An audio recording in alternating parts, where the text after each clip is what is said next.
Music recording studio Pawapuri. आई गेलाऊ होली गे छौरी, हाँ त की करिए।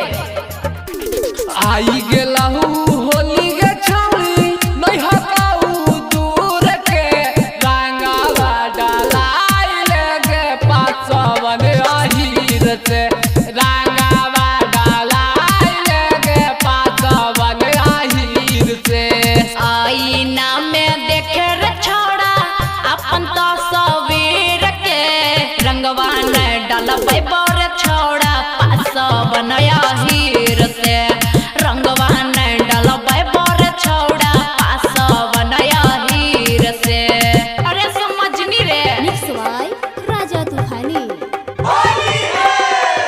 रंगवा न डलबै बर छोड़ा पासवन अहीर से, रंगवा न डलबै बर छोड़ा पासवन। के पूजवा नाने के उमरिया में रंग डालावाले, तैया तब जी से जाके अपन दोनों जवाना रंगाइले। ढेर पगला मत। के कजली नाने के उमरिया में रंग डालावाले, तैया तब जी से जाके अपन दोनों जवाना रंगाइले।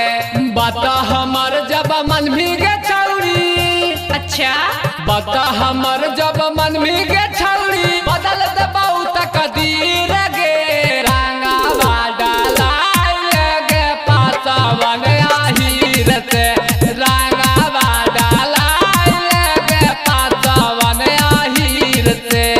नजारा म्यूजिक रिकॉर्डिंग स्टूडियो पावापुरी। रंगवा न डलबै बर छोड़ा पासवन अहीर से, रंगवा न डलबै बर छोड़ा पासवन।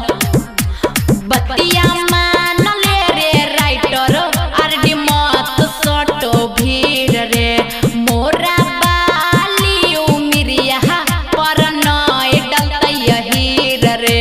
आ सुनबी की बतिया मान ले रे अहीरा, चंदन मत सटो भीड़ रे, मोरा बाली उमिरिया पर नय डलतै अहीर रे।